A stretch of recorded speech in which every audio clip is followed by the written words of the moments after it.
As a matter of fact, when I told you about it, it's like, I'm not a big Old Forester fan. No, And single barrel proof bourbon and rye, Yeah, I you know. love those. But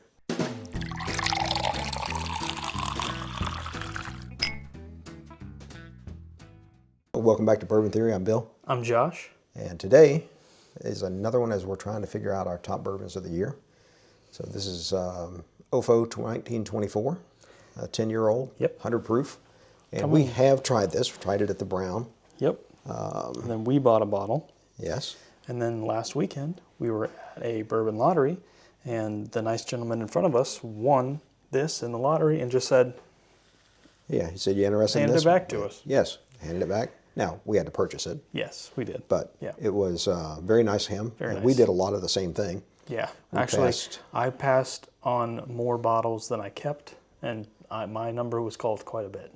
And sometimes very lucky year. when you have this much, you've Yeah. got it. And that's how we look at it, is if we've already got it, unless it's something really special that we really like and we need a backup of, we're going to pass and let somebody else have it. So I do feel like an idiot because I passed on a Penelope Estate 9-year, and just because the Penelope yeah, I could see, yeah. You kind of feel like an idiot. that I did not know anything about it. The Penelopes I've had haven't been bad, but haven't been like super special to me. So I was just like, oh, hey, you've won 4 Penelopes. You want another Penelope? Yeah. Here you go. And then we tried it at the Bourbon TikTok meetup we went to, and I was like, son of a bitch. I should have kept it. Should have kept it. It was really good. Son of a bleep. So anyway, we did like this, and we had a great time at that lottery. Yes, we did. We were there And the meetup. We were there for about 4.5, 5 hours in the cold. It was outside. Yeah, by the end of it, I genuinely thought I was going to lose my feet. Lost feeling in my feet probably 25, 30 minutes in. I was like, we'll see what Kept happens. telling him not to put his soles down on the concrete. So But this is the Whiskey Row series hater himself. no, When we started this channel, I always liked 1897. yes, that's the bottled in bond. Yes. But when you told me, when I told you I had an 1897, I was going to bring that up for us to review, which we have done and that is already out. You were like, I like that one. I don't know if we're going to do any of the others. And then we did 1910, and you liked it. And then I think you sampled the 1920, and you liked it. Yeah. And then we had 1924, and you liked it. They probably changed. Because it was years ago that I had it. So that's what I'm going with. As a matter of fact, when I told you about it, it's like, I'm not a big Old Forester fan. No. And single barrel proof bourbon and rye, you love those. But also, I rarely have ever liked a birthday bourbon, and I've had several of them. You know, I honestly just don't feel like that birthday bourbons are like their tip-top thing. No. You know, So more readily available things that they do, let's get in here. I think, are better. Man. It's that, I mean, they've got a nose. I mean, this is Brown-Forman nose. Yes, it is. Just really, really rich caramel. Yes. Really, really rich caramel. Like a warm butter, browned butter. There's a sweet berry note in there. Really reminiscent of what I get off Wild Turkey on that. Yeah, a little bit of cherry. I can see that. This is 10 years old, so it does have that oak impact. But just like Wild Turkey stuff, it's a sweet oak that's coming off of it. I'm not getting any kind of ethanol off of it. No, yeah, for 100 proofer. Just 100 proof, yeah. Yeah, 100 proof. It's a big right there on the front. Yeah. 100 I proof. forget. Other bottles, you gotta be like, fucking, what are you? Yeah. So, no, I think it's pretty good. Let's go.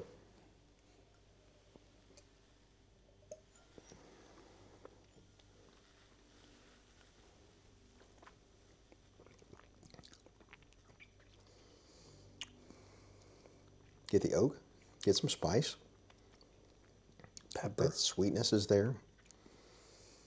There's a lot that goes on with this. That berry is in there. It's really all over the palate. A little bit of, it's the spice, but it almost kind of feels a little bit effervescent. This is really heavy to me. It's tingly. It's like a think that's the proof, Dad. Well, no, not 100 proof. No, no. I think it's the rye and the oak that's causing it, but because I was catching it on the sides of my tongue, which I don't normally do.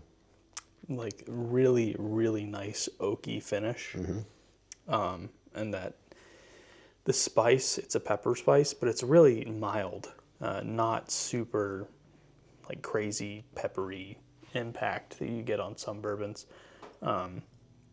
The sweetness lives in the mid, and then initially a little bit in the front there. It is caramel sweetness.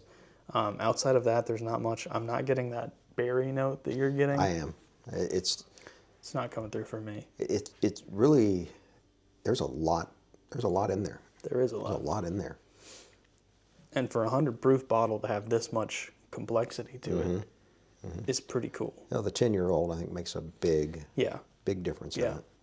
Heck, we got another 10-year-old we're going to try over here that's like 120 something proof. And we just did a 10-year-old. We just did another 10-year-old that was not very good. So I've always liked Old Forester. That really opens. Like I've always really, really liked Old Forester. That to be berry honest, really comes in. If you're getting into bourbon, the Old Forester 86 proof, I mean. And to hear him say that, because he's always down on anything that's in the 80s. Yeah. He'll tell you it's barely a bourbon.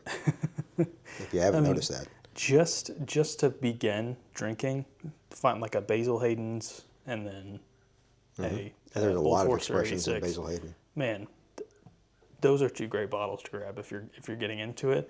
The Basil Hayden's is a little expensive. It's like $65, but the Old Forester, it's like $30 for the 86 proof, something like that. Well, their 100 bottle. proof is $30, $31, $32. All right, then the 86 is probably a little cheaper. It's probably low. I think it's in the 20s. Ooh, man, that little drop of water.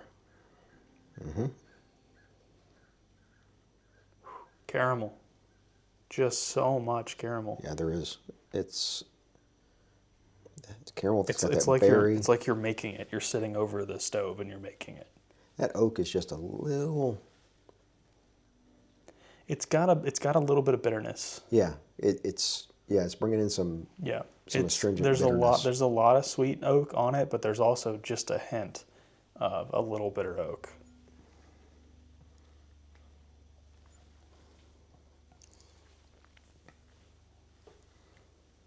It's not bad by any means. I mean, it's actually really good. Yeah. I don't see it making top.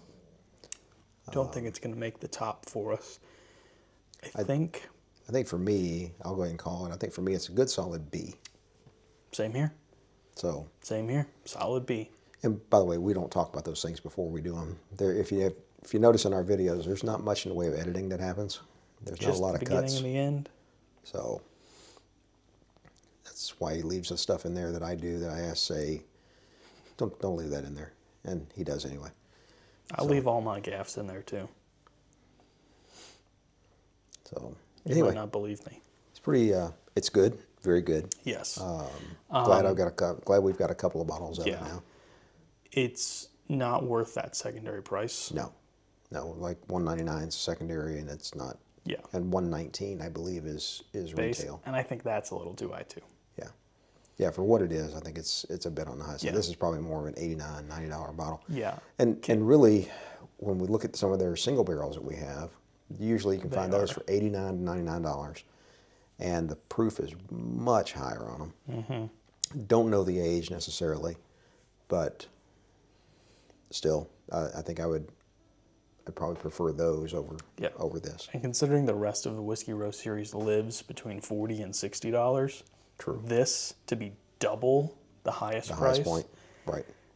Don't love that. And that's in our state. 119 is our state. It's the average. And it's probably the average. It's the average. I don't think our state is crazy about pricing. So, but anyway, that's another one.